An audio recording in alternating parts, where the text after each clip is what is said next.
कोलकाता में trainee doctor के साथ दुष्कर्म और फिर हत्या के केस में सीबीआई की जांच जारी है।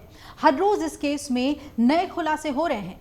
फिलहाल मुख्य आरोपी समेत 6 अन्य का पॉलीग्राफिक टेस्ट हो चुका है और इस केस में कोलकाता पुलिस ने आरोपी से 53 आइटम्स सीज किए हैं, जो उसे फांसी तक पहुंचाने में एक अहम रोल निभा सकता है।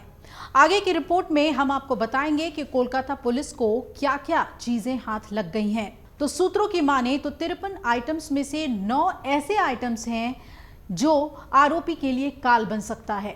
और इन सभी सवालों के जवाब जानने से पहले ये भी जान लीजिए कि संजय रॉय का कहां हुआ पॉलीग्राफी टेस्ट और क्या होता है पॉलीग्राफी टेस्ट। दरअसल सीबीआई और सेंट्रल फॉरेंसिक टीम के मेंबर्स 25 अगस्त को प्रेसिडेंसी जेल पहुंचे, जहां आरोपी संजय रॉय बंद है।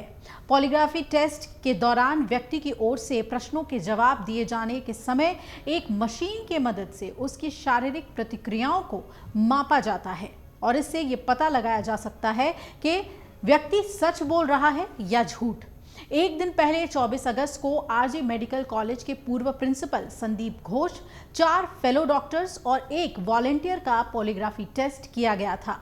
अब बात कर लेते हैं कि संजय रॉय के पास से कोलकाता पुलिस को क्या-क्या चीजें मिली हैं।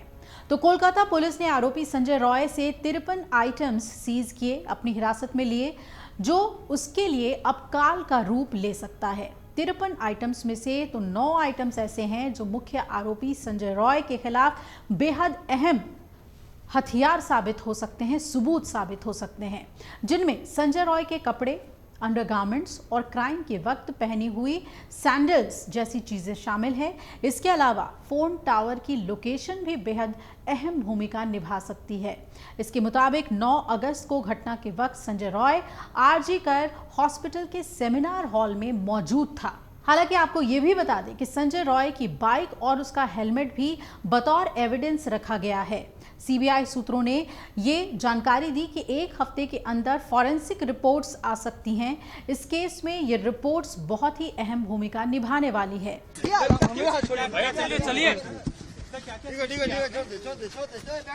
काम करेंगे, बाद में बता दीजिएगा सब आपको। बहुत कुछ है, बस इतना प्लीज।